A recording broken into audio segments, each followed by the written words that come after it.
Terima kasih kami ucapkan kepada Dr. Gita Pratama, SPOG Konsultan FAIR, yang telah memandu jalannya acara di sesi publikasi ilmiah.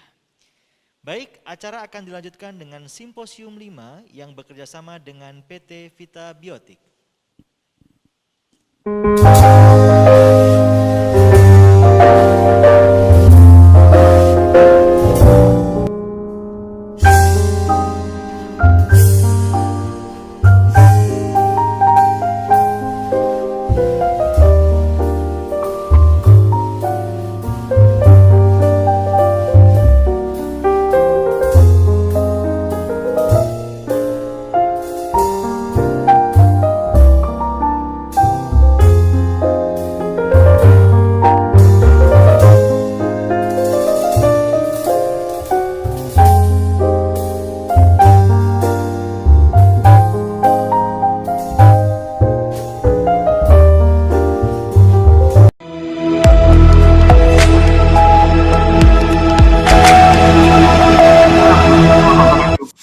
Ini yang keberapa ini, Dr. Wiranto, kita ketemu? Udah ketemu ini, Bang Didi lagi nanti kelihatannya. Baik, acara berikutnya yaitu Simposium 5 dengan topik PCOS yang akan dipandu oleh Dr. Linda Margaret Mamenko, SPOG Konsultan FAIR. Sebelum kita undang moderator kita, izinkan saya membacakan CV dari beliau. Beliau adalah Dr. Linda Margareta Mamenko, SPOG Konsultan FAIR. Lahir di Manado 30 Juli 1968, saat ini beliau menjabat sebagai dokter spesialis obstetrik ginekologi di RSUD Luwuk, Sulawesi Tengah. Beliau juga saat ini menjadi staf di bagian Obgyn di Rumah Sakit Umum Pendidikan Profesor R.D. Kandu, Manado. Baik, kepada Dr. Linda Margareta Mamenko, SPOG Konsultan FAIR, waktu dan tempat kami persilahkan. Ya, terima kasih. Selamat pagi. Assalamualaikum warahmatullahi wabarakatuh. Salam sejahtera. Salam sejahtera untuk kita sekalian. Om Swastiwastu, Namo Buddhaya. Tibalah kita pada acara simposium kelima yang disponsori oleh Vita Biotik dengan topik yang diusung oleh berjudul PCOS. Pada saat ini kita akan menghadirkan 3 orang pembicara, guru-guru saya, Prof. Dr. Budi Santoso, SPOG Konsultan FAIR, Dr. Wiryawan Permadi, SPOG Konsultan FAIR, Profesor Dr. Andon Hestiantoro, SPOG Konsultan FAIR. Baiklah, untuk sesi pertama yang akan dibawakan oleh Prof. Dr. Budi Santoso, SPG Konsultan FAIR. Sebelumnya saya akan bacakan kurikulum vitae beliau. Jadi Prof. Budi lulus dari FK Universitas Airlangga pada tahun 1989, spesialis dari Obgyn FK UNER Surabaya tahun 98, konsultan fertilitas endokrin reproduksi Kolegium Obstetrik Ginekologi Indonesia tahun 2005, lulus doktor dari ilmu kedokteran program pasca sarjana Universitas Airlangga Surabaya tahun 2009. Dan riwayat jabatan saat ini beliau menjabat sebagai guru besar ilmu obstetrik ginekologi Universitas Airlangga dan jabatan sekarang sebagai dekan Fakultas Kedokteran UNER dan menjadi dokter pendidik klinis media Departemen SMF Obstetrik Ginekologi RSUD Dr. Sutomo FK UNER Surabaya. Baiklah Prof, kami persilahkan kepada Prof. Budi Santoso untuk membawakan materinya. Silakan Prof. Baik, terima kasih Dr. Linda. Bismillahirrahmanirrahim. Assalamualaikum warahmatullahi wabarakatuh. Selamat pagi, salam sejahtera untuk kita semuanya, salam sehat. Yang saya hormati Dr. Linda, dan senior-senior saya, Dr. Wiryawan, Prof. Andon, juga ada beberapa guru besar yang saya lihat ikut hadir di acara pagi hari ini. Sebenarnya kita juga sudah berbicara masalah PCOS dengan Prof. Andon, Dr. Wiryanto pada waktu, Dr. Wiryawan pada hari Sabtu kemarin juga terlibat dengan masalah topik-topik bagaimana PCOS yang obes, yang lean, dan sebagainya. Tapi tidak apa-apa, insya Allah kita akan saling melengkapi, sharing pengalaman pada pagi hari ini. Mohon izin untuk share screen.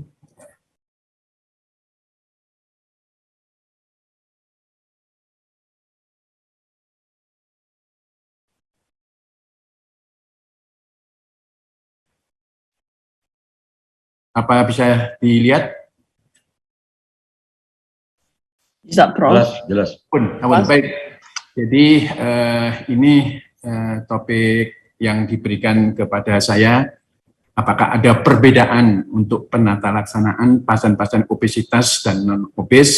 Dan ini tentu tidak terbatas pada kasus-kasus infertilitas maupun non-infertilitas. Kedua-duanya akan kita coba untuk kita rangkum, dan apa yang akan saya sampaikan mungkin juga ada beberapa terkait dengan pengalaman yang mungkin kita bisa sharing bersama untuk kita diskusikan bersama.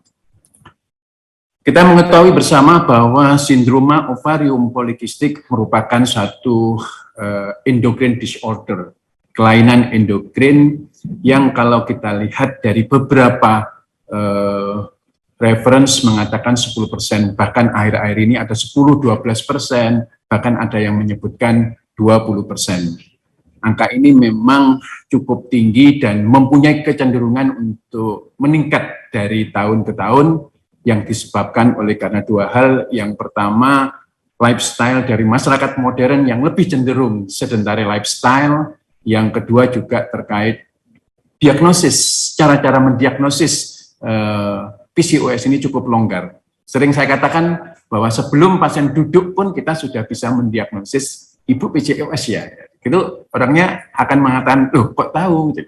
Nah, itu adalah beberapa hal yang tentu bisa kita lihat yang terkait dengan masalah eksidente atau mungkin prevalensi dari sindroma ovarium polikistik. Yang kedua terkait dengan masalah obesitas. Obesitas ini merupakan salah satu kunci dari masalah PCOS. Walaupun kita sebenarnya juga ada yang non-obesitas. Kalau yang berkaitan dengan obesitas, tentu bagaimana obesitas bisa menyebabkan resistensi insulin menyebabkan hiperinsulinemia, dan nanti akan menyebar pengaruhnya, apakah di sel TK, di liver, di adrenal, maupun di sentral. Angkanya adalah 50-80%, sehingga kalau angka yang PCOS yang slim kira-kira 20-30%. Peran resistensi insulin sangat krusial dalam kasus ini.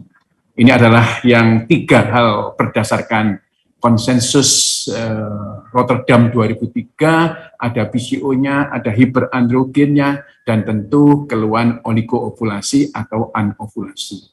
Kalau pasien sudah kita lihat di lehernya ada akantosis nigricans, ini sudah bisa kita simpulkan bahwa pasien ini terjadi resistensi insulin yang berat. Ini yang jangan sungkan-sungkan. Kalau pasien menggunakan jilbab, minta izin untuk melihat lehernya, terutama mereka yang overweight, bahkan yang obesitas.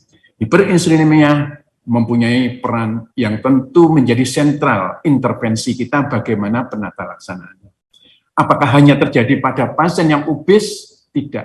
Nanti saya akan jelaskan bagaimana yang non-obes pun juga bisa terjadi resistensi insulin, bahkan tidak pada orang yang gemuk, tetapi pada orang yang kurus, tetapi nanti yang lebih menonjol tentu hal yang lainnya, bukan resistensi insulinnya.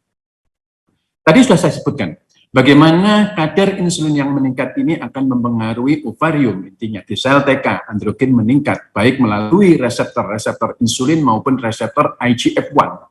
Pengaruhnya di adrenal, dia bisa merubah fosforilase serinnya, meningkatkan dari fosforilasi tirosin menuju serin, meningkatkan aktivitas dari 1720 liase, konversi, akhirnya DHEAS-nya meningkat.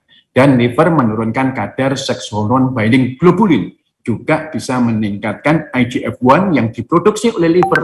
Akhirnya IGF-1 merangsang sel TK untuk menghasilkan androgen lagi. Dan yang terakhir, tidak ada di gambar ini, tentu hiperinsulinemia, dia akan merangsang kepada sentral untuk meningkatkan pulsasi dari gonadotropin releasing hormone yang akhirnya bisa meningkatkan LH, akhirnya LH mempengaruhi ovarium yang akhirnya juga meningkatkan kadar androgen.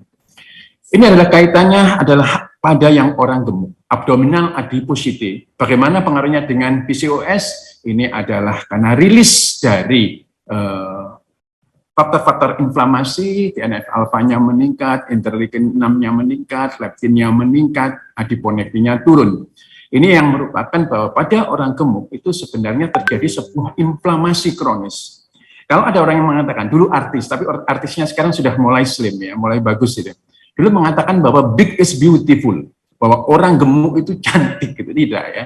Nah, itu sedikit menyesatkan, bahwa yang benar adalah a big is inflammation chronic. Ya, ini bagaimana faktor-faktor rilis dari faktor keradangan ini yang akhirnya merangsang ovarium, merangsang sel adrenal untuk memproduksi androgen. Sel-sel ini pun, mohon maaf, biomarker ini pun juga meningkatkan resistensi insulin yang akhirnya menyebabkan insulin yang tinggi merangsang ovarium untuk memproduksi androgen. Jadi di sini bisa kita lihat pada pasien-pasien yang awalnya bukan gemuk pun, kalau mereka itu terjadi hiperandrogen pun, juga akhirnya bisa terjadi hiperinsulinemia. Ini yang kita pahami, bahwa mungkin asal tersebut seorang pasien PCOS yang tidak obes, tetapi dia karena hipersekresi dari luteinizing hormone, akhirnya terbentuk androgen yang tinggi, yang akhirnya pun juga bisa menyebabkan resistensi insulin. Ini adalah bagaimana insulin mempengaruhi sel TK yang akhirnya terjadi peningkatan androstenedion dan testosteron. Insulin juga merangsang pituitary untuk memproduksi LH, akhirnya juga merangsang sel TK untuk memproduksi androgen. Ini adalah patofisiologi yang harus kita pahami. Bagaimana sih tentang obes dan non-obes? Ini saya ambil dari Sparrow, buku yang tentu wajib untuk kita baca ya. Ini bisa kita lihat, kalau seorang obes itu asalnya akan terjadi hiperinsulinemia, dia akan merangsang sel TK, ya, merangsang liver, merangsang adrenal, dan merangsang sentral untuk akhirnya menjadi hiperandrogen. Jadi pada kasus yang obes asalnya adalah resistensi insulin, ya, hiperinsulinemia, untuk kadar RH-nya bisa normal, bisa meningkat. Tetapi kalau pada pasien-pasien PCOS, ini adalah yang paling awal terjadi peningkatan kadar LH-nya.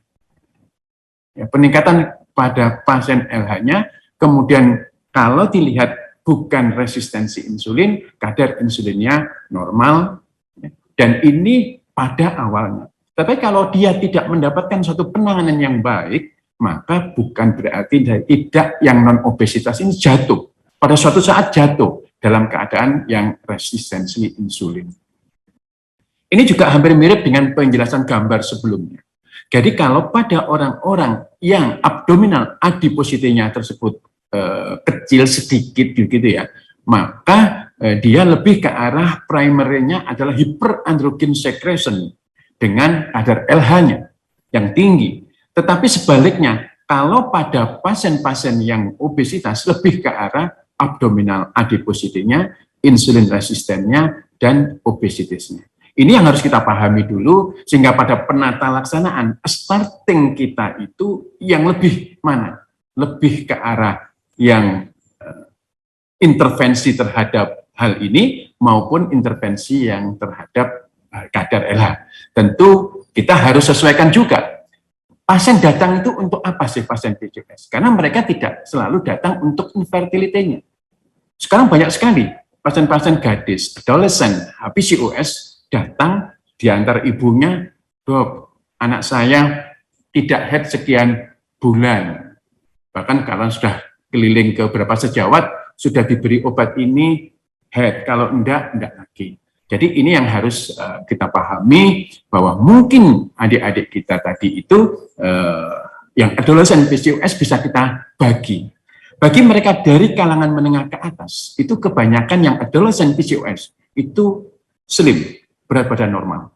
Tetapi kalau menengah ke bawah, saya lihat mereka datang pasien adolescent PCOS, itu mereka yang obes. Tapi tentu ini pengamatan yang selama ini ada pada pasien-pasien yang datang, yang saya temui. Bagaimana contoh penanganan kasus infertilitas dan non-infertilitas pada PCOS? Sebenarnya kalau menurut Tesaloniki 2007, sebenarnya tidak jelas dibedakan. Oh, yang obes begini, yang slim begini tidak. Tetapi yang pertama tentu terkait dengan perubahan lifestyle, diet dan exercise dengan olahraga. Baru untuk first line treatment medicalnya, obat-obatannya itu adalah clomfencitrat. Kemudian second line-nya LOD, gonadotropin, dan baru yang ketiga IVF. Ya.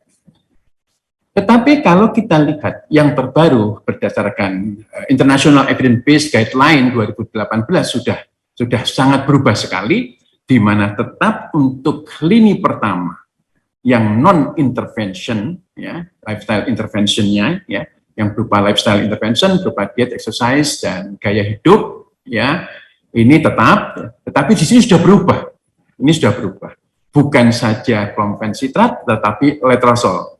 Pada beberapa hal, letrozole menunjukkan lebih baik dari clomfencitrat, tetapi dalam hal ini kita masih menggunakan clomfencitrat untuk juga sebagai first line treatment. Bahkan gonadotropin, FSH rekombinan pun itu juga kita gunakan sebagai first line treatment. Namun harus kita jelaskan tentang pembiayaannya, tentang beberapa resiko yang didapatkan pada pemberian gonadotropin.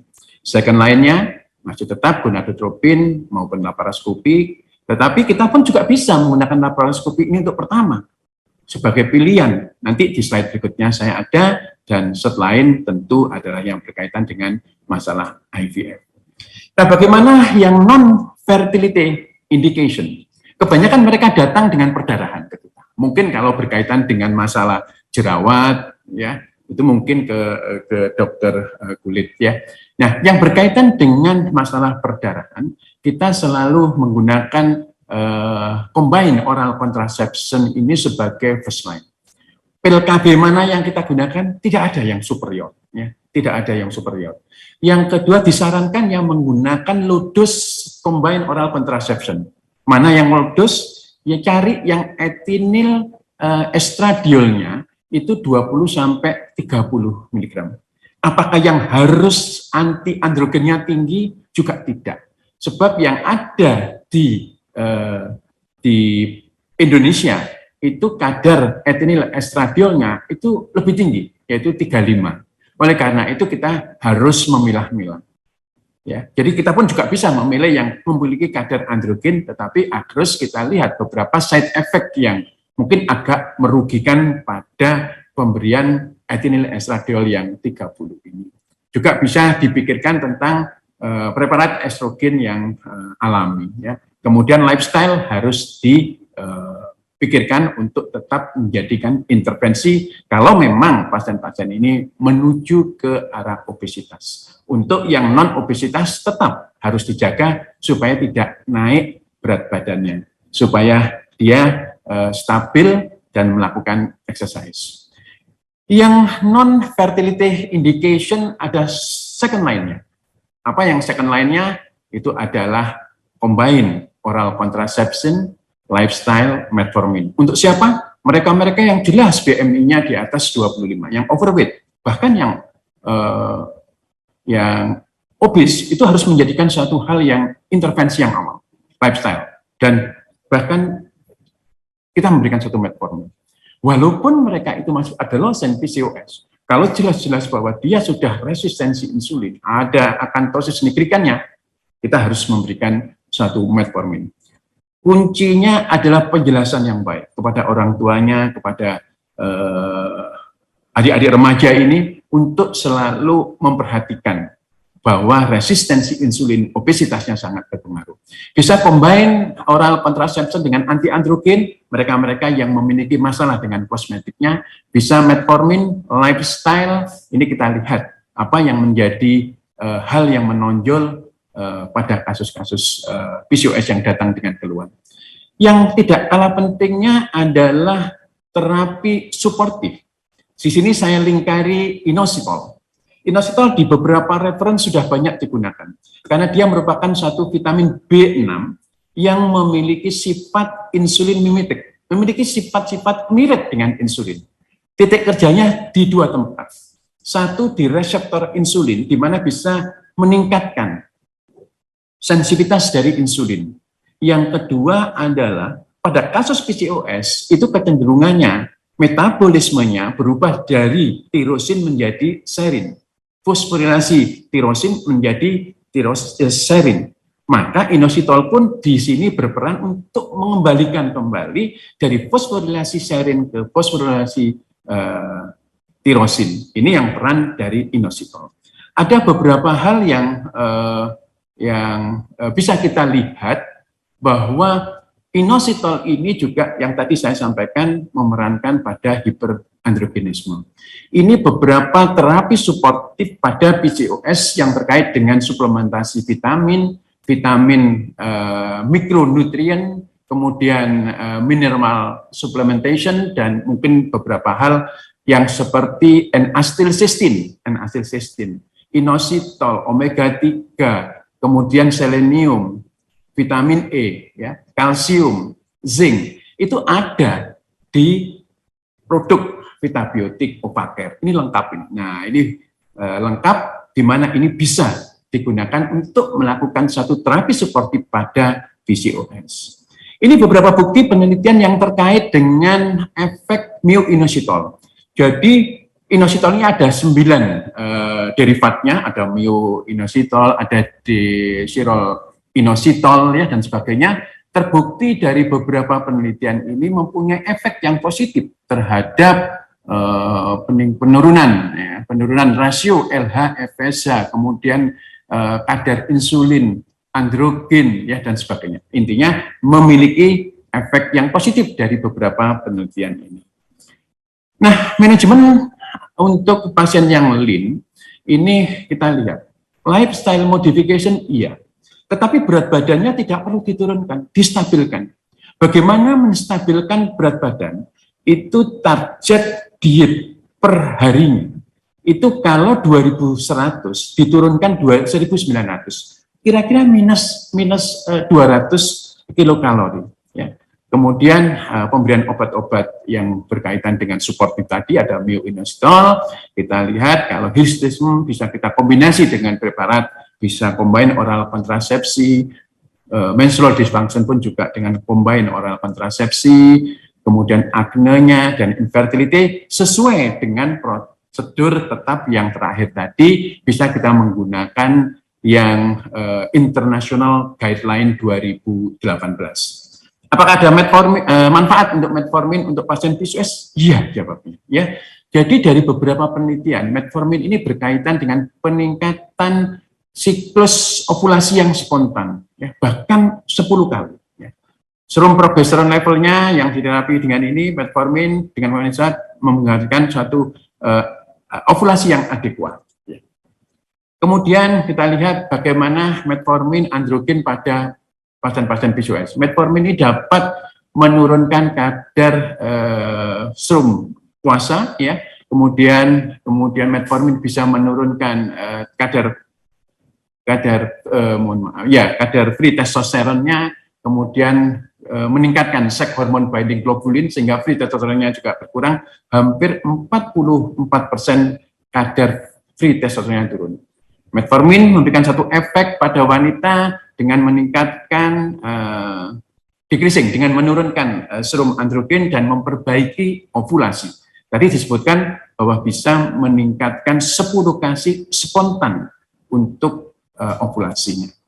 Metformin pada pasien-pasien yang lean ini juga bisa menurunkan sitokrom 17 yang akhirnya juga bisa menurunkan kadar androgen. Kemudian juga serum androstenedionnya, DHEA-nya, dan semuanya bisa turun, yang diharapkan nanti akan memperbaiki fungsi dari ovarium. Metformin pengobatan pada non-obes menyebabkan penurunan fasting dan glukose puasa, menurunkan GnRH yang menstimulasi produksi dari LH sehingga LH-nya bisa turun, menurunkan produksi androgennya, menurunkan serum total dan free testosteron, dan meningkatkan seks hormon binding globulinnya. Ini beberapa penelitian yang juga memberikan satu efek positif metformin pada pasien-pasien yang slim, ya. Kadar LH-nya juga turun, estradiolnya juga turun, menunjukkan yang signifikan, testosteronnya turun signifikan, free androgen index-nya juga turun, progesteronnya juga turun, dan ini juga mirip-mirip juga bagaimana suatu efek metformin terhadap androgen, ya. Kemudian efek metformin pada lean memberikan satu efek lean obese 6 bulan menurunkan plasma, androstenedion, dan testosteron. Ya. Intinya memberikan satu positif. Ini juga pada kadar LH-nya yang naik, kemudian dengan diperbaiki GnRH-nya, LH-nya juga mungkin turun dengan pemberian metformin. Terus bagaimana? Kita sering kali menyarankan kepada pasien-pasien, kurangi ya berat badan, olahraga. Ternyata tidak semudah itu. Pasien harus menerima satu penjelasan yang jelas, bahwa karbohidrat olahan itulah yang memiliki glukose indeks yang tinggi. Ya, seperti tebu, seperti jagung, yang sudah diolah menjadi sirup jagung, itu sangat-sangat tinggi glukose indeks. Oleh karena ini, makan olahan yang menggunakan karbohidrat itu harus kita kurangi. Yang kedua adalah mengurangi dengan exercise, ya, mengurangi total kalori yang dikonsumsi, kemudian juga dengan aktivitas. Tadi saya sebutkan bahwa untuk supaya berat badannya tetap, dari target yang ada 200, targetnya 2.300, ya makan saja dengan makanan 2.100. Tetapi kalau ingin menurunkan berat badan 500 kilokalori per hari, dia nanti akan turun kira-kira setengah kilo per minggunya. Kalau ingin menurunkan 1 kilo, makanlah makanan dengan 1.000 kalori. Mungkin perlu penjelasan, kita berkoordinasi dengan ahli gizi. Kita pilih makanan yang ketiga, yang mempunyai glukose indeks yang rendah. Beras merah menjadi pilihannya. Tetapi kita ingatkan, walaupun beras merah juga boleh banyak-banyak, tergantung dari target yang kita inginkan. Jangan lupa banyak makanan yang berserat dan tinggi protein. Ada yang meneliti beberapa penelitian yang kami lakukan di FK UNER, kombinasi low karbohidrat dengan high protein pada kasus-kasus PCOS menunjukkan hal yang lebih baik. LOD apakah masih diperlukan? Masih, tetapi harus dengan hati-hati dan ada indikasi yang lain. Pasien datang dengan LH di atas 10, itu merupakan satu indikasi. Kemudian intensitas resisten dan memerlukan laparoskopi, mungkin kita perlu melihat apakah ada faktor-faktor perlekatan dan yang lain-lain yang perlu kita lihat dengan laparoskopi. Atau mungkin juga salah satu alasan rumahnya jauh, ya, dari NTT, dari Papua, kita lakukan laparoskopi dan kita lakukan drilling juga, tapi kita harus bisa paham tentang rule of 4 dari laparoskopi ovarian drilling ini. Sebagai slide yang terakhir, tentu yang berkaitan dengan masalah PCOS ini, kita lihat dua hal. Apakah obes, apakah normal, atau bahkan slim. Untuk obes, intinya turunkan berat badan. Turunkan berat badan dengan pedoman-pedoman yang sudah saya sampaikan di slide yang terakhir. Ya. Bahkan kalau tidak bisa, kita bariatric surgery. Lemak-lemak omentumnya itu dikurangi semuanya. Lemak-lemak yang ada di abdomennya itu dikurangi. Bariatric surgery, kita tentu berkonsultasi dengan dokter bedah, kemudian kita lakukan lifestyle, perubahan lifestyle. Kalau dia berkaitan dengan masalah infertility, kita bisa memberikan letrozole, kompensitrat, dan selanjutnya. Ya, tapi kalau memang berat, berat badan normal, kita bisa langsung tetap melakukan lifestyle modifikasi dengan mempertahankan berat badan yang ada. Selanjutnya kita memberikan terapi yang berkaitan dengan infertility-nya dengan pedoman-pedoman yang sudah ada.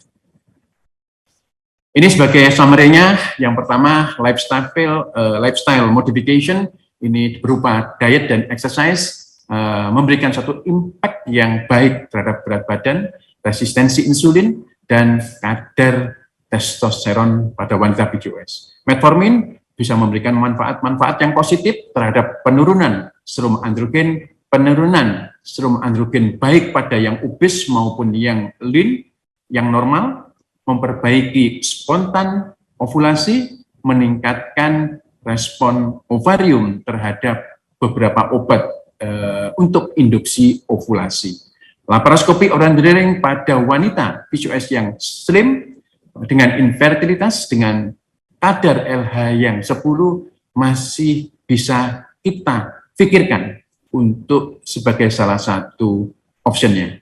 Diet mikronutrien, inositol, dan yang lain-lain, ini sebagai antioksidan, mikronutrien dapat juga memberikan dampak yang signifikan terhadap PCOS. Bicara inositol, jangan lupa Ovacare. Terima kasih. Akhirul kalam, wassalamualaikum warahmatullahi wabarakatuh. Terima kasih, Prof. Terima kasih, Prof, presentasinya yang begitu bagus.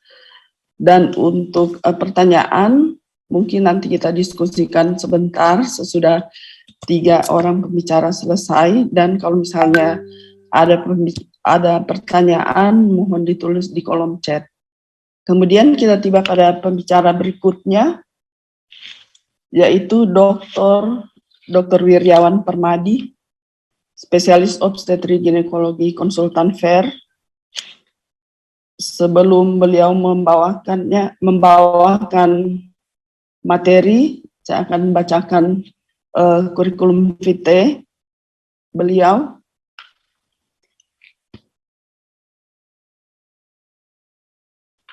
Dr. Wirjawan Permadi lahir di Bandung pada tanggal 25 November 1959, lulus dari FK Unpad Bandung, pendidikan dokter tahun 1985, spesialis obgyn dari Unpad tahun 1994, konsultan FAIR Unpad Bandung tahun 2003, program doktoral FK Unpad Bandung tahun 2009. Riwayat pekerjaan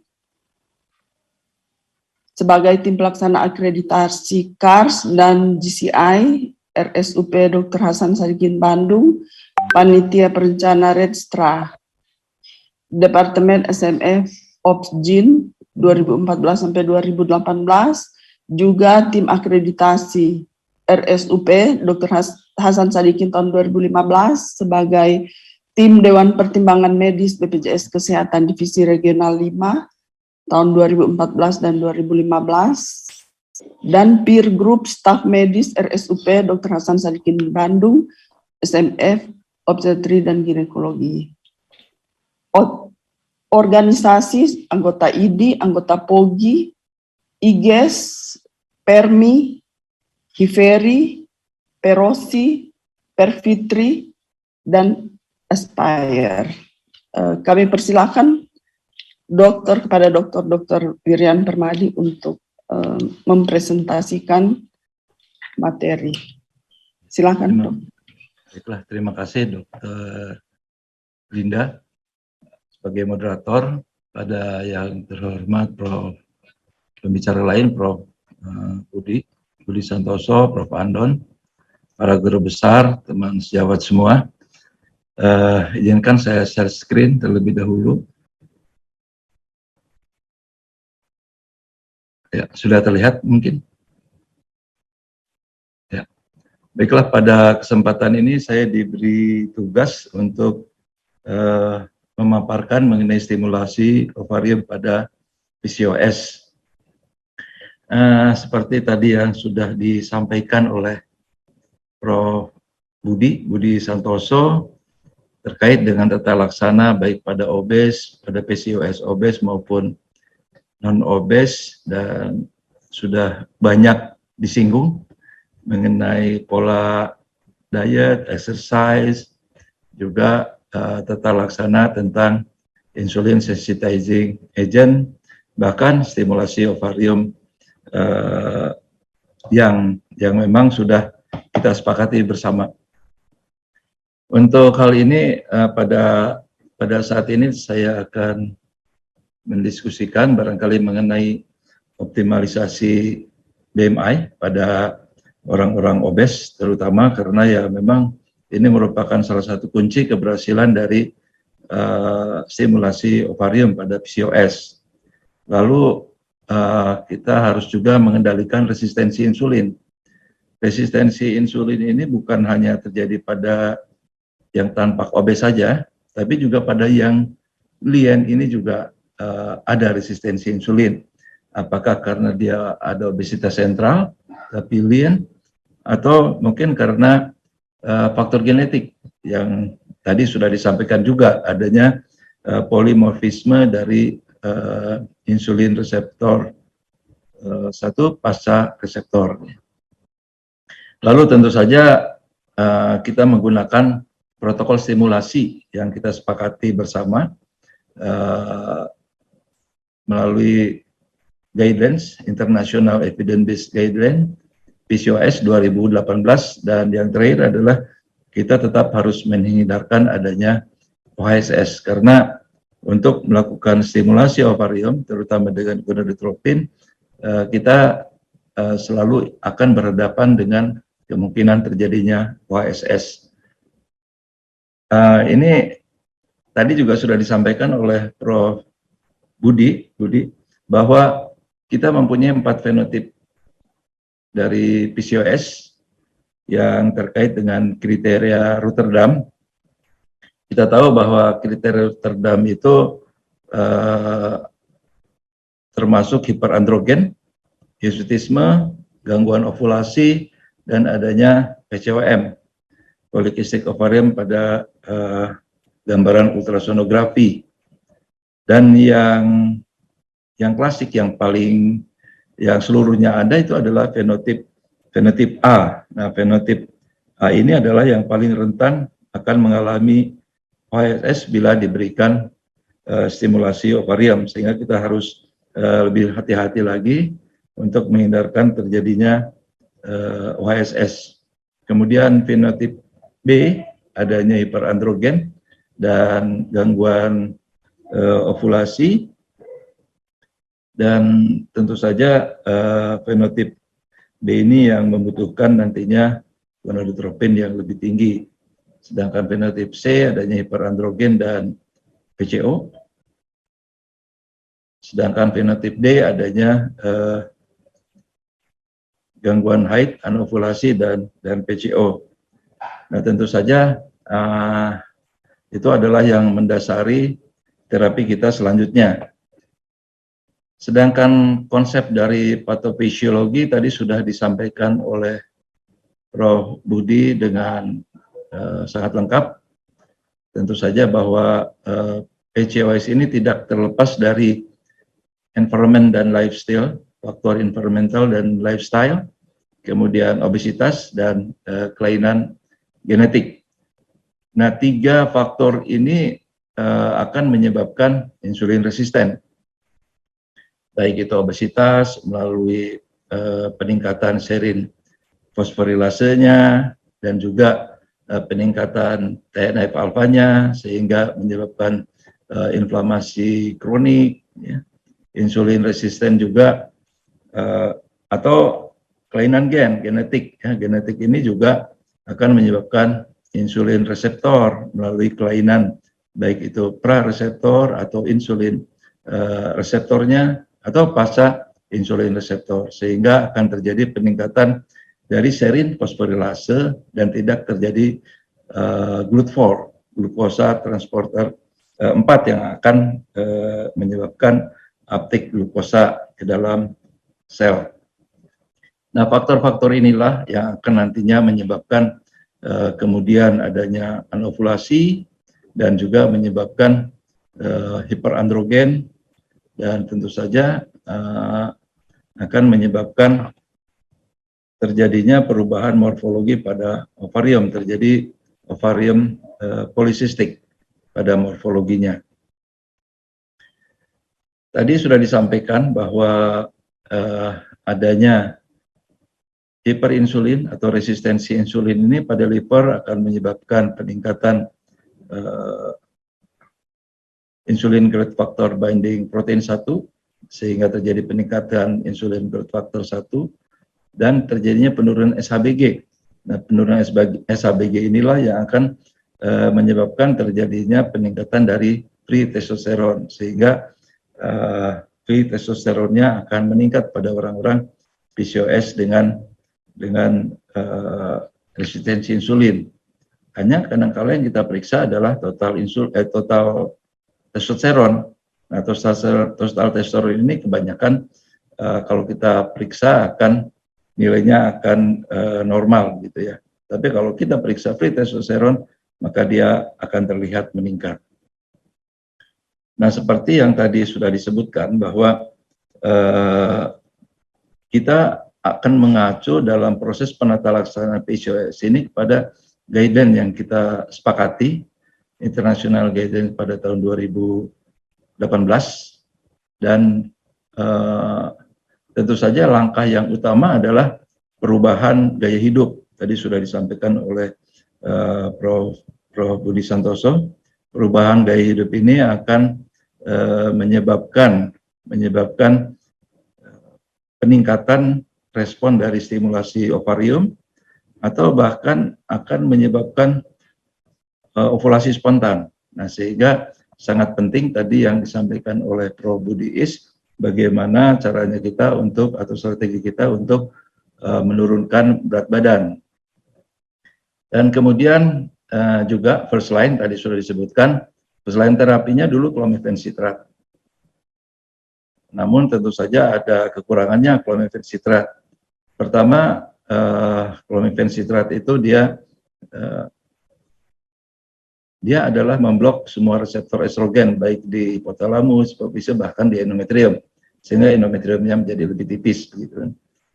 Atau kurang respon pada orang obes, nah, sehingga lebih baik kita menggunakan letrozole. Atau CC plus metformin saja, atau gonadotropin, tadi sudah disampaikan. Dan second line, gonadotropin dan LOD. Dan selain tentu saja IVF. Nah, yang pertama tadi adalah kita harus bisa mengendalikan BMI, indeks massa tubuh. Indeks massa tubuh ini sangat penting, karena indeks massa tubuh ini sangat erat kaitannya dengan insulin resisten dan juga peningkatan hiperandrogen, terjadi peningkatan testosteron. Penurunan berat badan 5-10% ini juga akan meningkatkan regulitas dari siklus haid dan bisa meningkatkan ovulasi sampai 60%. Nah, sehingga penting sekali modifikasi gaya hidup ini, penurunan berat badan, bahkan sampai terapi bariatric surgery apabila misalnya indeks massa tubuhnya di atas 40 atau bahkan di atas 50 yang morbid obes, karena dengan hanya menggunakan diet dan exercise dia tidak akan tercapai. Atau malah pada BMI-nya, kalau misalnya obes itu WHO 30, tapi Kemenkes sepertinya lebih rendah 27, menggunakan obat-obat untuk anti obes itu juga bisa kita lakukan. Hanya tentu saja modifikasi gaya hidup, penurunan berat badan ini lebih baik untuk kalau kita bersama-sama dengan ahli endokrinolog penyakit dalam, dan juga ahli gizi. Itu akan lebih bermanfaat. Nah, kemudian mengenai obat-obatan, obat-obat stimulasi. Dulu sudah 40 tahun lebih barangkali kita menggunakan, andalan kita adalah clomiphene citrat untuk induksi ovulasi, dan ini sudah kita rasakan semua manfaatnya, ya. Hanya pada kasus-kasus tertentu ini kurang cocok, seperti pada obesitas atau ada resisten, misalnya selain resistensi dari clomiphene, ada juga endometriumnya lebih tipis. Nah, sehingga guidelines yang terbaru melontarkan bahwa letrozole atau aromatase inhibitor ini lebih efektif dibandingkan dengan clomiphene, dengan efek sampingnya juga lebih ringan. Nah, tentu saja ada hal lain, ya, gonadotropin. Ada gonadotropin sebagai obat stimulasi ovarium, ini juga bisa digunakan sebagai lini pertama. Nah, hanya tentu saja ada beberapa syaratnya, misalnya harus dengan pemantauan dia ketat, monitoringnya, karena dia bisa OSS, kemudian obatnya tersedia, dan juga biayanya terjangkau. Itu sedikit kelemahan dari gonadotropin. Nah, aromatase inhibitor ini sendiri sebetulnya lisensi utamanya adalah untuk terapi kanker payudara pada pasca menopause. Nah, tapi ternyata aromatase ini digunakan untuk induksi ovulasi dengan angka kelahiran hidup yang lebih tinggi dibandingkan dengan CC, dan waktu paruhnya lebih pendek, ya, sehingga lebih aman dan bermanfaat. Dan ini kita lihat sistematika review. Tentu saja kalau dibandingkan dengan placebo, ini secara signifikan akan meningkatkan pregnancy rate dan ovulation rate dan pregnancy rate, ya, tapi tidak pada miscarriage atau multiple pregnancy. Dan juga kalau dibandingkan dengan metformin, ini tentu saja karena induksi ovulasi akan lebih efektif dibandingkan dengan metformin. Nah, untuk CC sendiri ini sudah lama kita berikan, ya. Dosis yang pertama tentu saja yang dosis kecil, yaitu 50 mg selama 5 hari, kemudian kita naikkan. Tapi dengan 50 mg selama ini dalam praktek sehari-hari itu cukup efektif. Begitu dinaikkan 100 atau 150, itu juga resistensinya juga tetap saja sama, gitu kan. Nah, dan tentu saja kekurangan dari clomiphene ini tidak boleh digunakan lebih dari 6 siklus. Ini sudah menjadi kesepakatan kita bersama, saya rasa, ya. Nah, lalu kadang-kadang pada CC resisten kita juga menambahkan adjuvan yang lain, ada co-treatment seperti DHEA dan dexamethasone atau prednison, ya, pada siklus hari ke-5 sampai ke-14. Kalau misalnya BMI-nya di atas 30 atau malah pada studi terbaru di atas 25, BMI-nya di atas 25, kita menambahkan metformin. Nah, sehingga kejadian angka ovulasi ini juga jauh lebih meningkat. Nah, ini ada beberapa penelitian, sebuah penelitian menemukan bahwa asupan suplemen mikronutrien itu berefek positif pada pasien-pasien yang dilakukan stimulasi dengan CC dibandingkan hanya dengan mendapatkan suplementasi asam folat ini. Dan juga ditemukan jumlah kehamilan pada grup yang diberikan mikronutrien ini lebih tinggi dibandingkan dengan hanya memberikan asam folat saja. Ini juga sudah disampaikan oleh Prof. Budi Santoso, ya, terkait dengan vitabiotik, yaitu Ovacare. Ini ada penelitian-penelitian yang memang menunjang untuk pemberian mikronutrien ditambahkan dengan obat-obat induksi atau stimulasi ovarium. Nah, kemudian ada Richard Legro, ya, pada penelitiannya membandingkan letrozol dengan clomiphen pada pasien-pasien PCOS, pada pasien infertil pada PCOS. Jadi begitu kalau kita lihat adanya obesitas, ya jangan memberikan CC, langsung saja berikan letrozol. Sebetulnya ini sejalan dengan apa yang disampaikan dalam konsensus guidelines tadi, ya, bahwa pilihan pertama adalah CC. Dan tentu saja akan lebih baik angka kehamilannya kalau ditambahkan dengan metformin. Jadi CC letrozol plus metformin. Nah, kalau gagal baru kita ke second line drug, yaitu gonadotropin dan metformin. Ya, jadi itu adalah salah satu strategi bagaimana kita ingin mendapatkan hasil yang paling baik dari stimulasi ovarium. Nah, untuk gonadotropin sendiri, ini merupakan second line drug-nya, walaupun tadi disebutkan bahwa ini juga bisa merupakan pilihan pertama, lini pertama.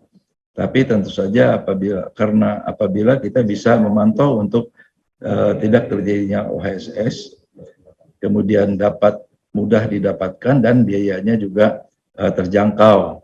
Ya.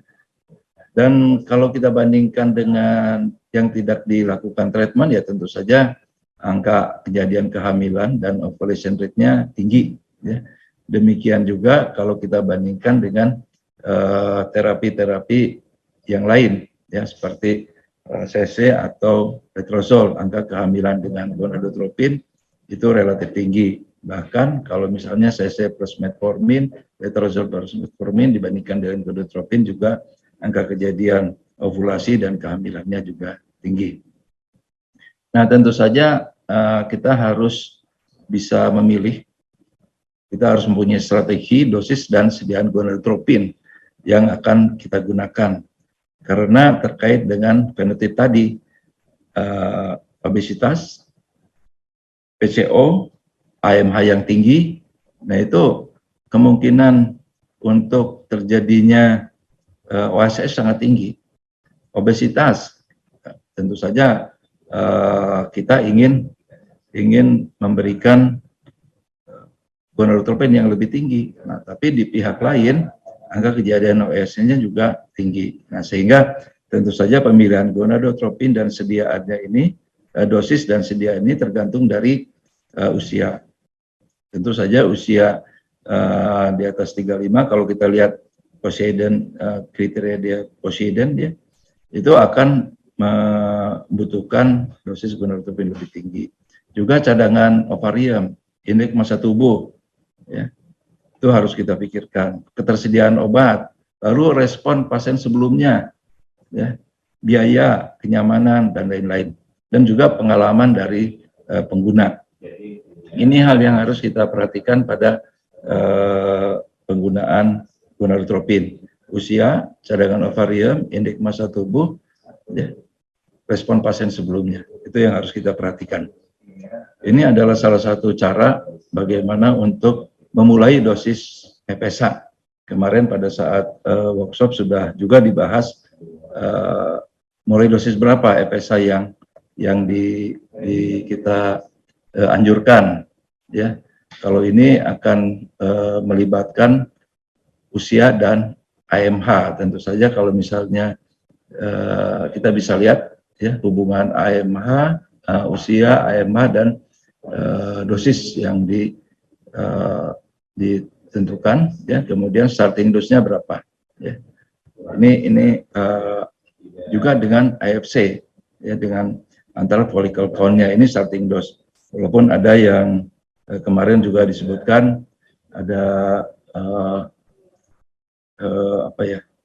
yang Prof. Budi Weko yang menyampaikan starting dose awalnya seperti apa. Nah, itu juga bisa dipakai, ya. Ini adalah protokol, ada ultrasound, short protokol, mini long dose protokol, dan lain-lain, atau ada long protokol. Ini tentu saja pilihan-pilihan protokol ini harus kita sesuaikan dengan fenotip dari PCOS. Yang perlu diingat adalah pemberian gonadotropin pada PCOS akan mungkin kemungkinan besar menyebabkan OHSS. Kalau kita pilih long protokol, kemungkinan OHSS-nya jauh lebih tinggi. Sehingga pilihan kita adalah antagonis protokol. Nah, itu yang harus kita perhatikan. Hanya tinggal nanti dosisnya saja kita sesuaikan, gitu kan? Ya, ini agonis, ya agonis ini yang kita lakukan adalah yang antagonis untuk mencegah terjadinya OHSS pada PCOS. Ya. Nah, mengenai dosis tadi ya tentu kita sesuaikan. Ya, kalau misalnya ada yang disebut juga dengan chronic low dose, mulai dari 7,5, kemudian 7 hari kita lihat, kita naikkan kembali 3,5 dan lain-lain. Ya. Kalau yang normal, ya dosis yang standar itu adalah antara 150 sampai 220 kadar FSH-nya, itu yang standar. Ya, nanti kita lihat dimonitor bagaimana kenaikan dari estradiol, perkembangan dari jumlah folikel, sehingga dosis itu kita bisa adjust, ya, kita bisa adjust. Nah, kemudian pada PCOS juga ini kita harus memprediksi kemungkinan adanya OHSS. Usia muda, IMT lebih tinggi, malah di sini disebutkan 18,5. Itu prestimulasi, ya. AMH juga di atas 3,36, ya. AFC-nya di atas 24, ya, PCOS dan riwayat OHSS. Nah, ini yang pada saat stimulasi tentu saja estradiolnya ada yang menyebutkan di atas 4.000 atau ada yang menyebutkan juga di atas 3.500. Kita harus aware bahwa kemungkinan terjadi OHSS atau jumlah folikel di atas 20. Nah, kemudian untuk trigger tentu saja yang paling baik untuk mencegah kejadian OHSS adalah kita menggunakan generase agonis. Kalau kita lakukan dengan menggunakan HCG, tentu ini lebih sering terjadinya OHSS.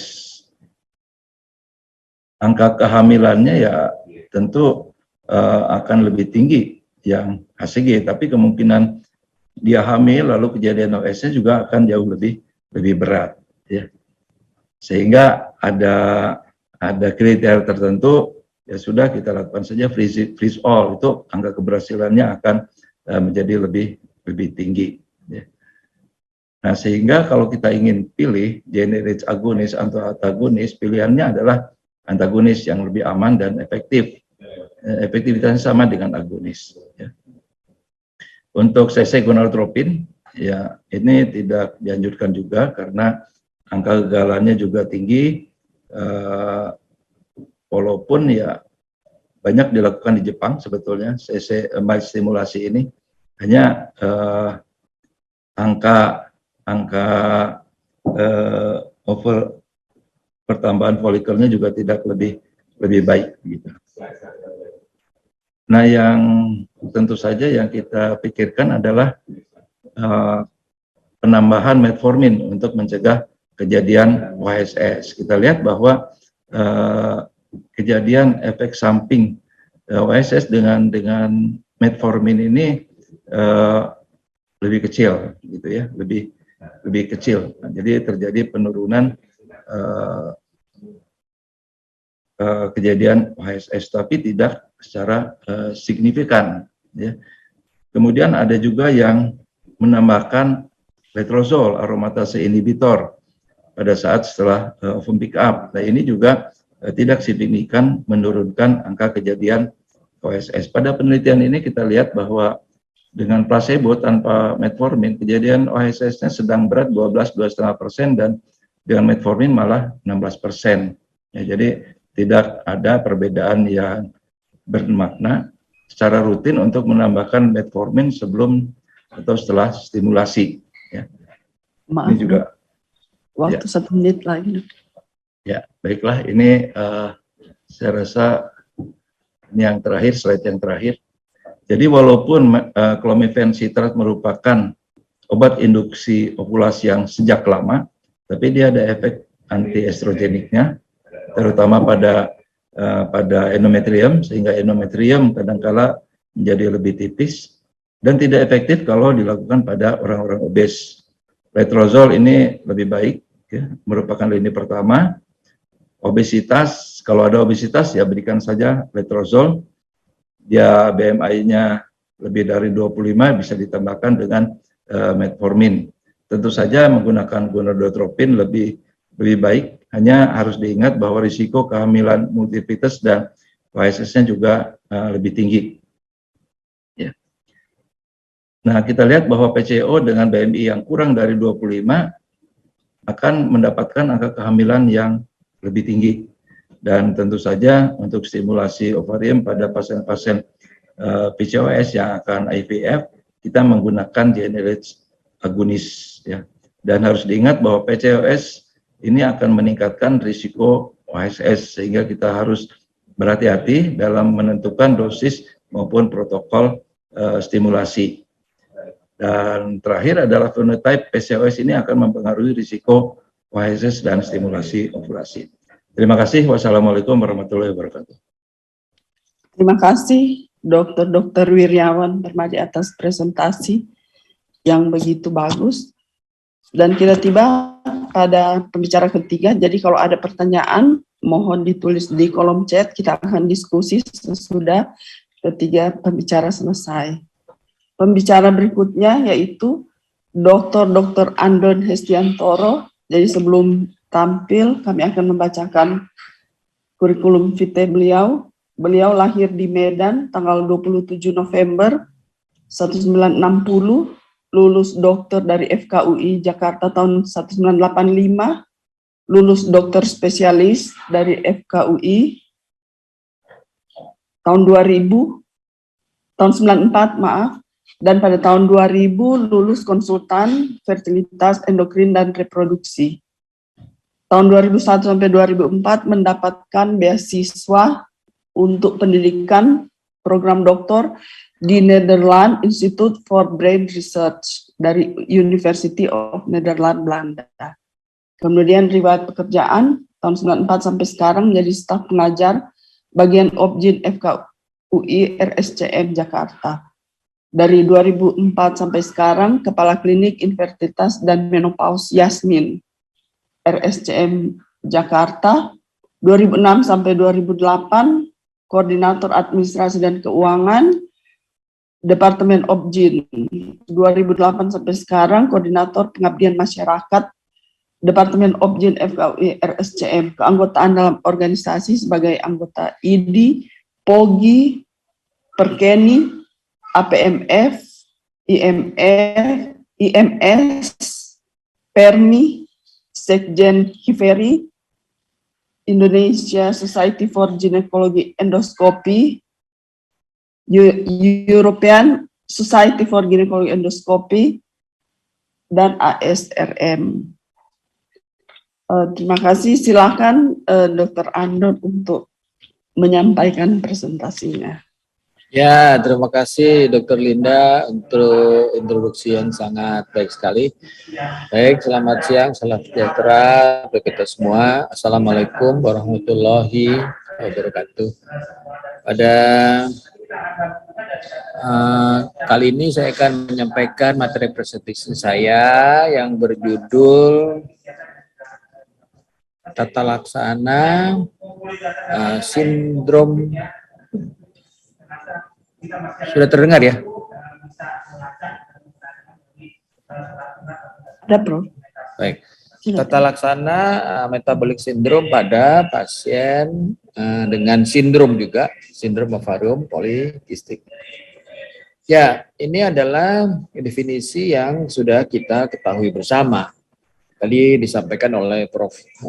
Prof. Budi bahwa sindrom ovarium polikistik itu adalah kelainan endokrin yang paling banyak dialami oleh wanita usia reproduksi.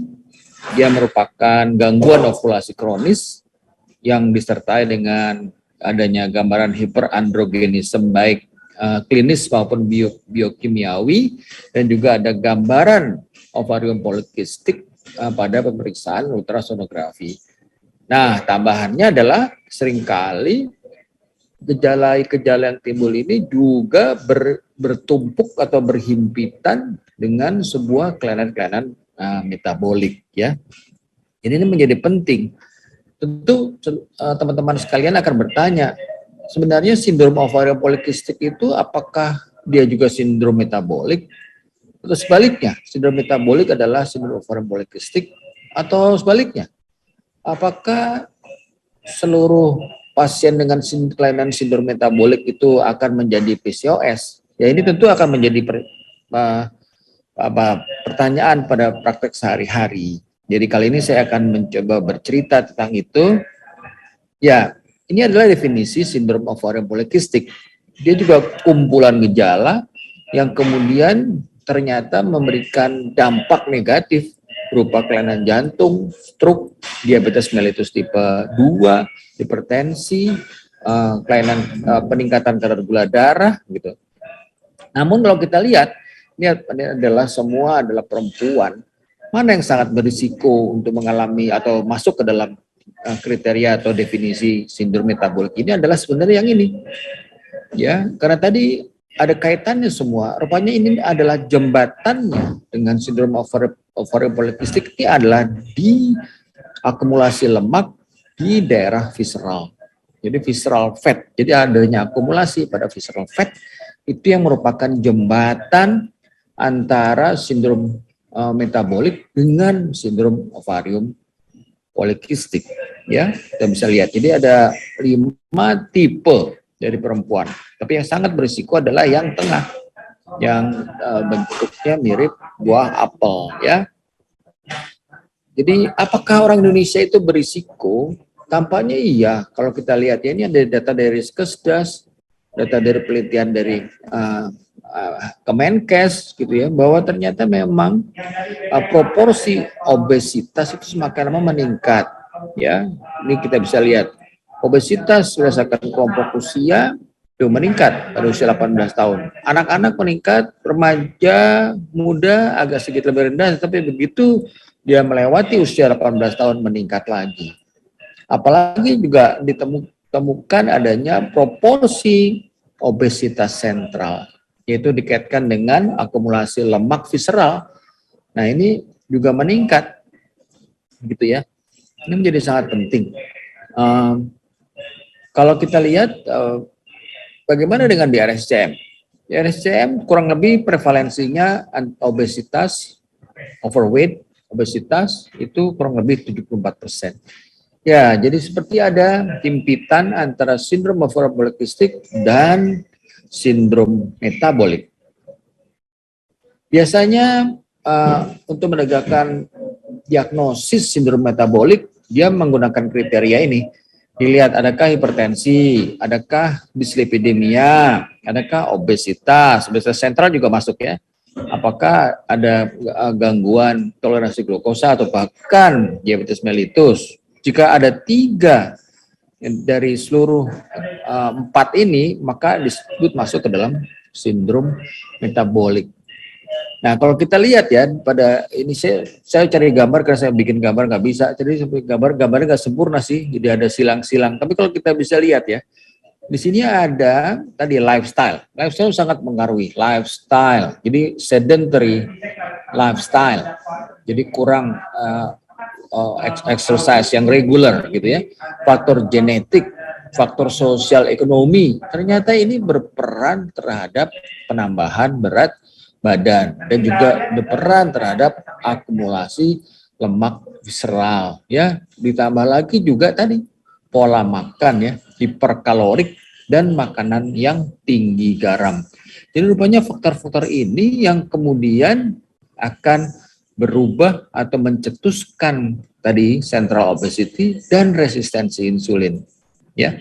Kalau kita bisa lihat ini yang kemudian akan yang tadi central obesity perempuan dengan apple itu yang kemudian menjadi sangat rentan mengalami resistensi insulin dan bisa bergeser ini, bisa langsung ke PCOS, tapi bisa juga melewati metabolic syndrome gitu ya, baru ke PCOS.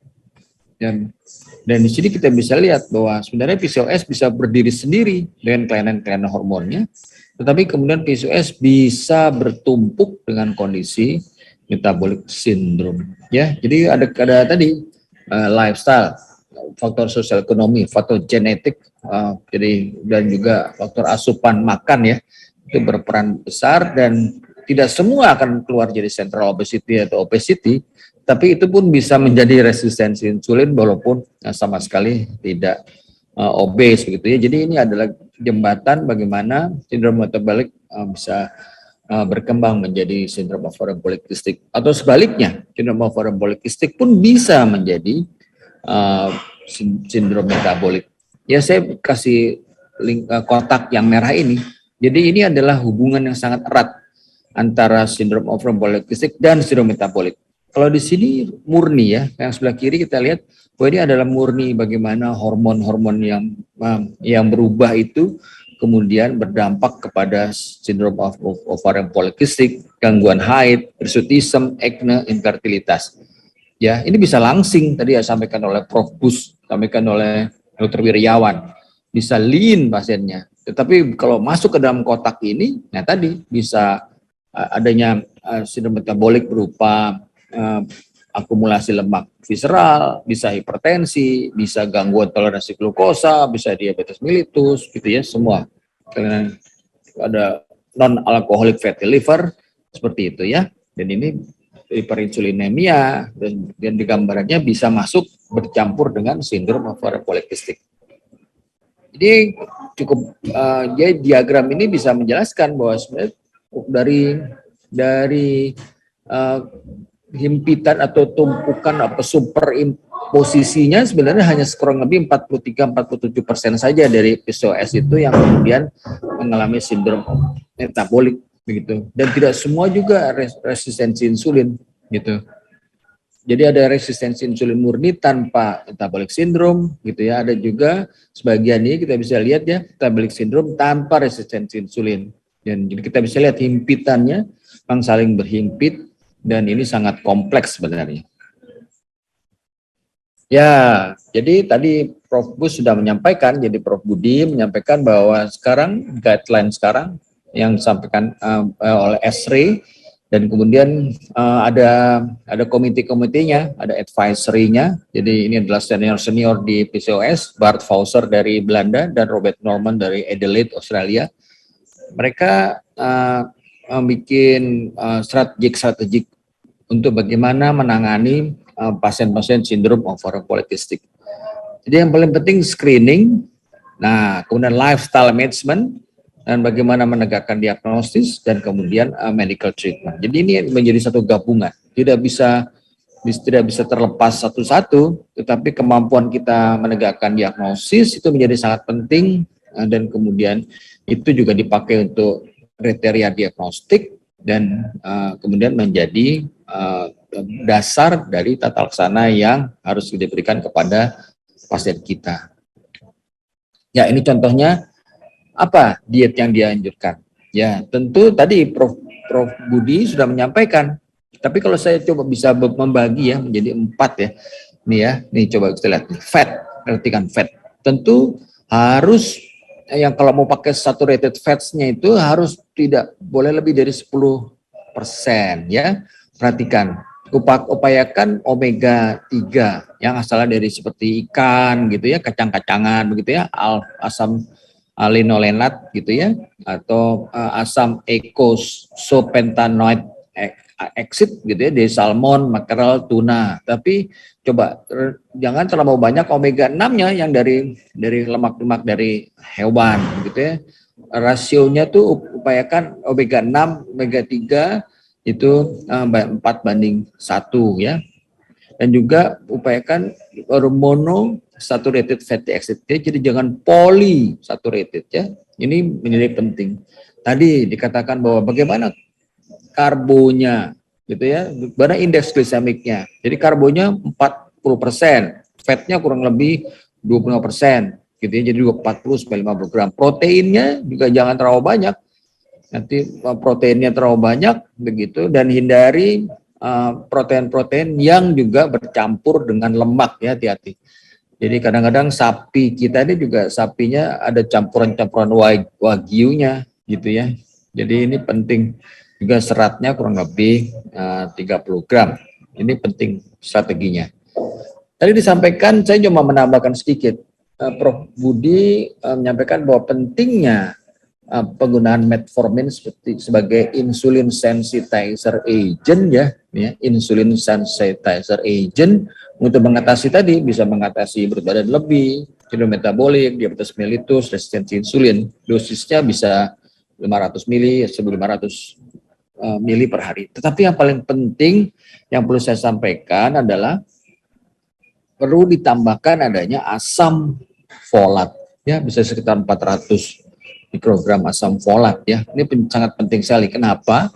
Karena metformin itu kalau diberikan jangka panjang, apalagi dosisnya lebih dari 1.700 miligram per hari, itu ternyata bisa meningkatkan kadar homocysteine. Jadi kalau homocysteine dia juga merupakan bagian dari lemak yang kemudian dia akan bisa jadi dislipidemia. Jadi jangan lupa tambahkan asam folat. Dan juga untuk memperbaiki dari keseimbangan mana yang glukosa uptake, mana yang glikogen sintesis, itu perhatikan komposisi myoinositol dan D0 atau D-cyroinositol. Ini ternyata juga berpengaruh terhadap resistensi insulin. Di samping itu adalah vitamin D. Ya, vitamin D ini kadang-kadang susah. Kadang-kadang semua baik yang normal maupun tidak juga defisiensi. Ada apa? Ya, dikatakan memang ada hubungan, ya, ada hubungan antara vitamin D dan body mass index. Walaupun dia bilang bahwa nggak ada peningkatan hipovitaminosis pada pasien yang dengan metabolic syndrome gitu. Tetapi ternyata pada wanita-wanita dengan tingkat pinggang yang lebih dari 80 cm ternyata rata-rata memiliki vitamin D yang rendah. Jadi cocok lah. Jadi bahwa ada seolah-olah ada hubungan antara defisiensi vitamin D dengan wanita dengan sindrom metabolik dan PCOS. Kenapa? Ya, di sini.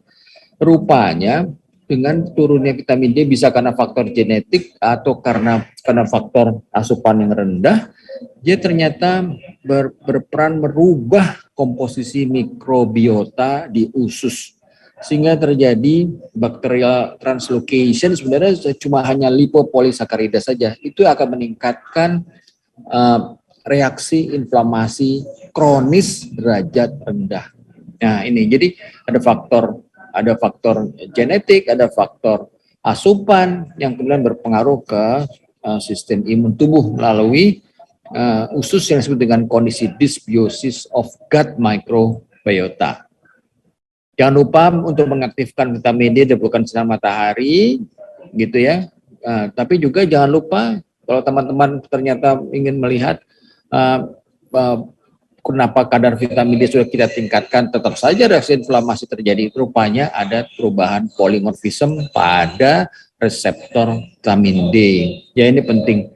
Karena ternyata di dalam mengaktifkan vitamin D bukan hanya masalah sinar matahari, tetapi pada transportnya itu memerlukan kadar reseptor vitamin D.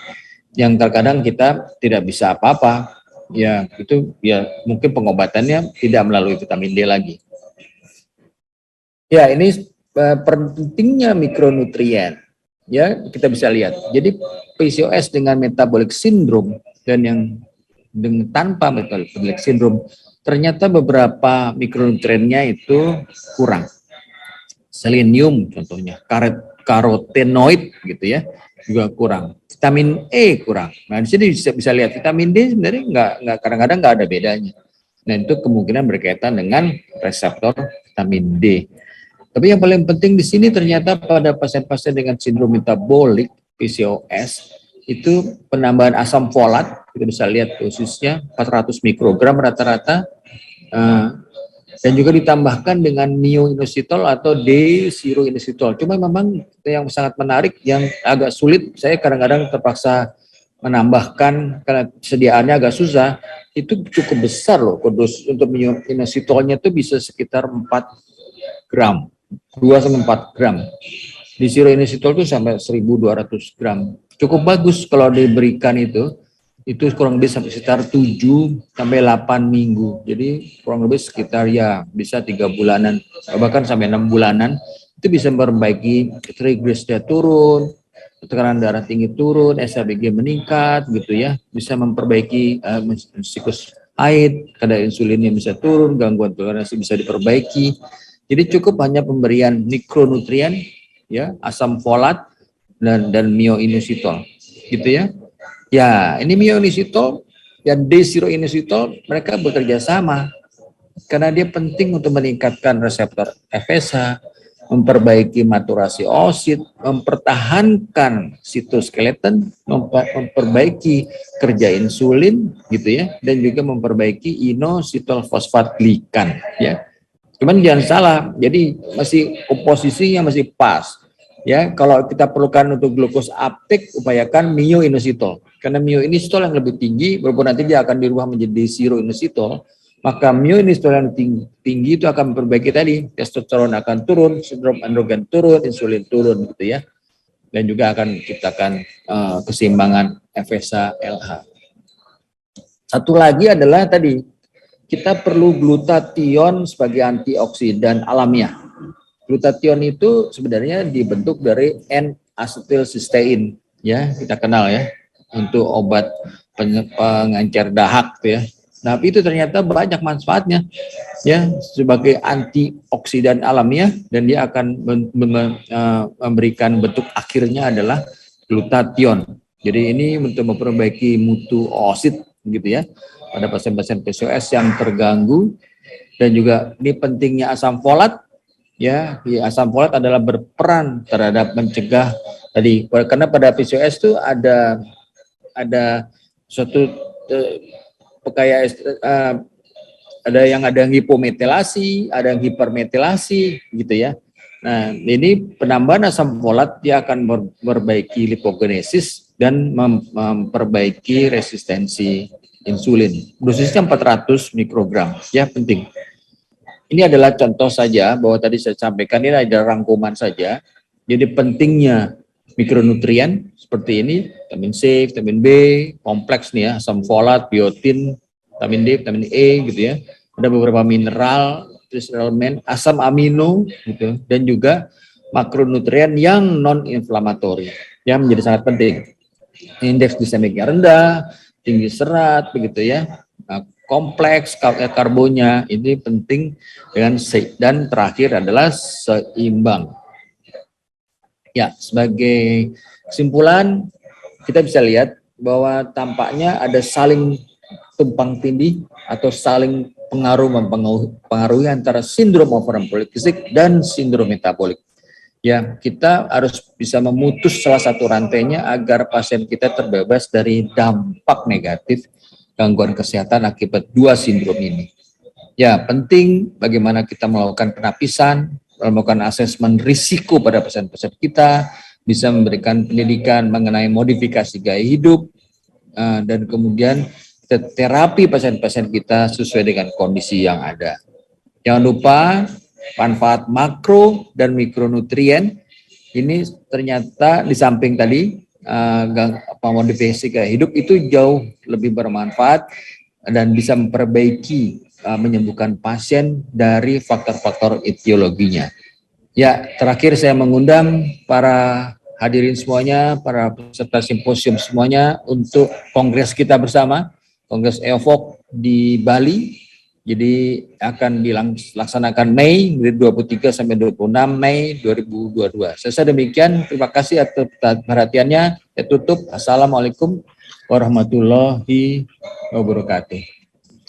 Terima kasih, Prof. Terima kasih, Prof, atas presentasinya yang begitu bagus. Dan kita tiba pada diskusi, sudah ada beberapa pertanyaan masuk di kolom chat.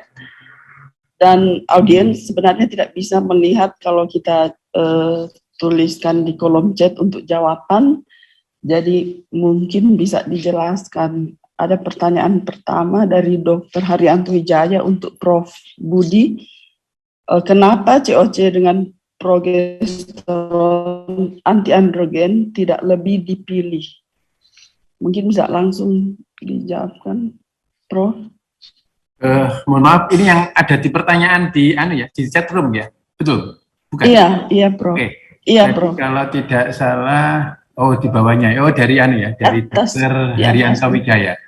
Iya, Kenapa Prof. si usi dengan progesteron bersifat anti-androgenik tidak lebih dipilih? Baik, Ya, Prof. sebenarnya bukan tidak dipilih, tetapi kombinasi estrogennya itu 35 mikrogram yang ada di Indonesia, Sebenarnya kalau umpamanya kasusnya bukan gangguan menstruasi, mungkin kita atau mungkin hanya gangguan kosmetik, mungkin kita akan memilih anti androgen saja.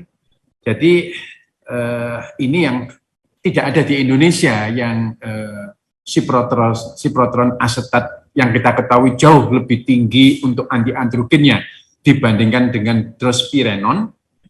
Ini tidak ada, makanya kita menggunakan kombinasi combine oral kontrasepsi yang ada di Indonesia.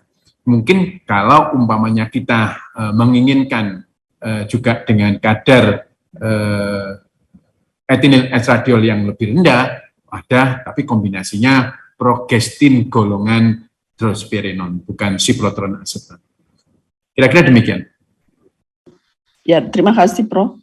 Kemudian pertanyaan berikut juga untuk Prof. Budi, jadi dari Dr. Rino Bonti, SPOG. Bila ingin memberikan etinyl estradiol di bawah 35 atau low dose estradiol valerat dan siproteron asetat untuk pasien PCOS, regimen apa yang kita berikan dan apakah nama obat yang berisi myoinositol? Mungkin bisa dijelaskan.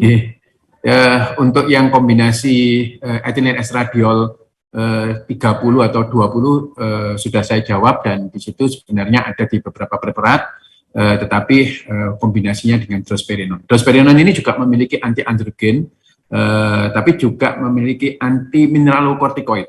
Jadi lebih friendly terhadap pasien-pasien yang obes dan pasien-pasien yang memiliki hipertensi, tapi hipertensi yang ringan, gitu ya. Ada preparatnya di pasaran. Yang kedua myoinositol.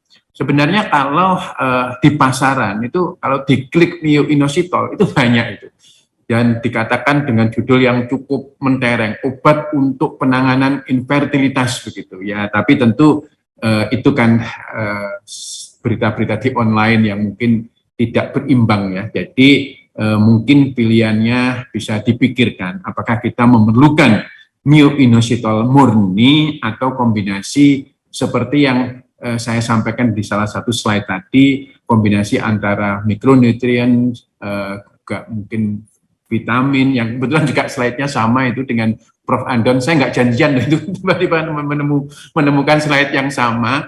Jadi interaksinya sangat banyak, bisa digunakan. Jadi apakah pilihannya harus kombinasi myoinositol dengan preparat yang lainnya, antioksidan, multivitamin yang lain-lain, monggo menjadi pilihan. Tetapi myoinositol sendiri ada. Kalau kita klik myoinositol di googling itu sudah banyak itu. Ya, tetapi saya sendiri mungkin tidak menyarankan yang tunggal karena mungkin pengobatannya bisa dari beberapa preparat yang ada. Mungkin Prof. Andon bisa menambahkan juga. Ya. Terima kasih, Prof.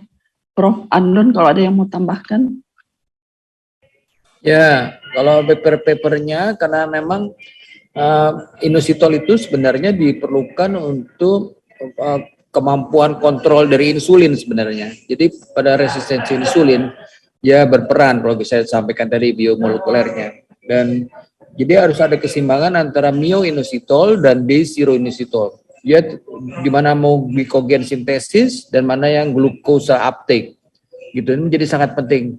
Ya memang yang ada sekarang yang tadi disampaikan atau yang ada brand name-nya ada itu kadang-kadang terlalu rendah. Tapi kalau kita bisa beli inositol lepas itu sebenarnya bisa kita dapat 4 gram atau 2 gram gitu. Kalau yang ada itu ya, yang ada sekarang itu mungkin karena mungkin dari BPOM ya, itu yang diizinkan mungkin hanya sekitar 100 tuh. Dan 100 kadang terlampau rendah ya dosisnya, kita perlu yang lebih tinggi. Demikian Dr. Linda. Terima kasih Prof. Ada pertanyaan lagi dari Dr. Awan Nur Cahyo, SPOG. Jadi pada penderita PCOS yang obes didapatkan hiperkolesterol, apakah bisa dibarengi dengan pemberian antikolesterol golongan statin? Mungkin kepada Prof. Budi dan Dr. Andon. Silakan, Prof. Oh, Prof. Budi masih unmute mic-nya, Prof. Mohon maaf, terima kasih. Jadi seperti yang dijelaskan oleh Prof. Andon ya, jadi sebenarnya resistensi insulin ini kan merupakan satu awal saja ya. Diistilahkan oleh Prof. Andon ini jembatan ya. Dia mau menuju kemana itu? Yang pada akhirnya terjadi peningkatan dari free fatty acid-nya, yang akhirnya bisa ke hipertensi, bisa ke dislipidemi yang lain, yang kita ketahui hiperkolesterolemia dan hipertrigliserid. Pertanyaannya adalah, apakah kita memerlukan statin, pengobatan dengan statin? Bisa ya, bisa tidak. Kalau memang dia itu hanya berhenti, hanya sementara ya, tapi makanya tanggung jawab kita merawat pasien-pasien PCOS ini sebenarnya bukan hanya berhenti untuk sampai hamil atau sampai menstruasi teratur. Tapi tanggung jawab kita ini adalah memberikan suatu motivasi kepada pasien-pasien kita untuk pencegahan jauh lebih panjang. Jauh lebih panjang. Jadi mereka harus menyadari bahwa resistensi insulin yang sekarang ini hanya tinggal nunggu waktu kalau tidak dikelola dengan baik. Kalau resistensi insulinnya dibiarkan dengan lifestyle yang sembarang, tidak diterapi, umur 40, umur 50 akan jadi diabetes, akan jadi penyakit jantung, hipertensi, dan sebagainya. Sekarang hanyalah infertil. Mungkin sekarang adalah gangguan menstruasi. Oleh karena itu, penanganan yang lebih bijak pada pasien-pasien PCOS itu adalah kita memikirkan untuk istilahnya di Rotterdam 2012 itu long efek, jangka panjang. Efek jangka panjangnya itulah yang kita pikirkan. Nah, jadi kalau memang saat ini belum terjadi dislipidemi, tentu kita cukup memberikan metformin. Tetapi kalau sudah terjadi peningkatan kolesterol, hipertrigliserid, mungkin adalah bijak kalau kita memberikan statin atau terapinya trigliserid itu apa? Lupa saya. Ya, itu. Terima kasih. Mungkin Prof. Iriawan atau Prof. Andon menambahkan. Ya, silakan Prof. Andon kalau mau tambahkan. Ya, benar. Jadi kan kolesterol itu kan bisa masuknya kalau dia bisa trigliserida, tadi adalah hubungan dengan inflamasi. Jadi bagaimana tadi mengurai lewat liver, dia ada penggunaan statin.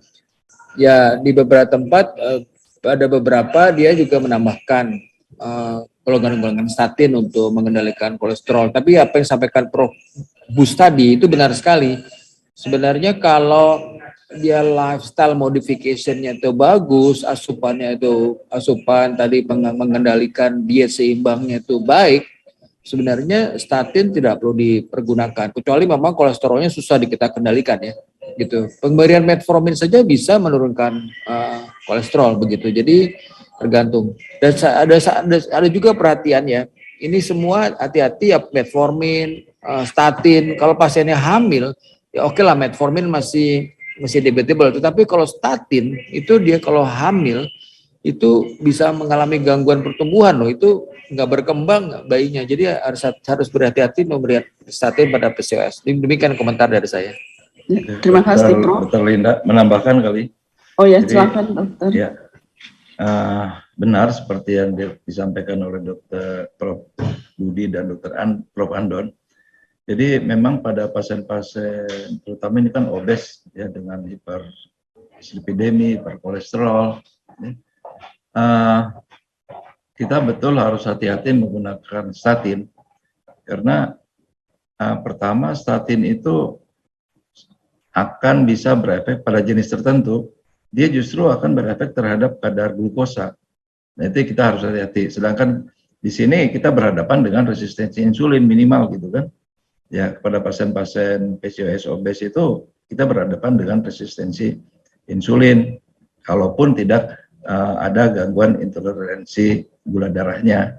Begitu kita kasih statin, nah dikhawatirkan ini akan berefek terhadap toleransi glukosanya. Jadi kita harus lebih hati-hati. Yang paling baik adalah perubahan gaya hidup yang tadi disampaikan, baik dengan exercise maupun pola asupan makanannya. Tentu ini pun harus betul-betul diperhatikan betul, karena tidak mudah gitu kan. Karena pada pasien-pasien obes resistensi insulin PCOS, energi ekspeditor yang dibutuhkan itu rendah. Makan sedikit saja dia pasti gemuk.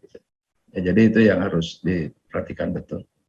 Ya, saya setuju tidak harus selalu memberikan statin pada pasien-pasien dengan dislipidemi atau hiperkolesterolemia. Ya. Mungkin itu Dokter Linda, terima kasih. Ya, terima kasih dok. Waktu kita hampir habis, tapi ada satu pertanyaan lagi dari Ketua Panitia, Dr. Iwayan Arsana, untuk Prof. Andon. Jadi, seberapa jauh penelitian yang telah dikembangkan tentang probiotik pada tata laksana PCOS? Kira-kira apa penelitian yang mampu laksana di Indonesia? Silakan. Ya, terima kasih Dr. Arsana. Waduh, pertanyaan susah. Kami saat ini sedang adalah proyek begitu ya dengan teman-teman dari cluster nutrition. Jadi memang pertama untuk menilai adanya dysbiosis ya, jadi adanya gangguan mikrobiota usus ini susah, mahal sekali loh Dokter Arsana. Jadi ya kadang-kadang kami sulit. Ya sampai saat ini kita belum pernah berjalan, dan juga kalau di terapi, kalau di paper-paper yang bilang itu kan kombinasi mikrobiotanya ternyata nggak bisa hanya lactobacillus saja begitu. Kalau di iklan-iklan kan gitu, tambah lactobacillus gitu. Ternyata enggak, kalau dikombinasi, harus dia dikombinasi itu baru ada manfaatnya. Saya belum bisa jawab sih, nggak tahu, mungkin Prof. Gus atau Dokter Wiryawan bisa punya pengalaman. Kalau saya sih mahal sekali Dokter atau Arsana. Ya rasanya walaupun demikian tetap, karena ini memang sudah ada ya, jadi tetap saja penelitian-penelitian ke arah probiotik paling tidak ya kita harus mulai juga gitu kan, karena memang sampai saat ini terus terang di kita kan nggak ada ya. Probiotik belum ada, saya rasa, saya nggak tahu tuh di Surabaya, tapi ya, dan ini juga mungkin tidak bisa berdiri sendiri dalam tata laksana PCOS-nya ya, jadi harus untuk co-treatment saya rasa masih memungkinkan. Di Surabaya tuh banyak penelitian probiotik kelihatan. Mohon izin, Dr. Linda. Ya, baik. Kebetulan saya sedang membimbing S3 ini yang terkait dengan dysbiosis gut yang ada di pasien-pasien PCOS. Itu kan juga awalnya ada kebocoran sehingga terjadi suatu proses inflamasi yang akhirnya terjadi resistensi insulin. Nah, itu kita mencoba bekerja sama dengan FKG loh. Kenapa FKG begitu ya?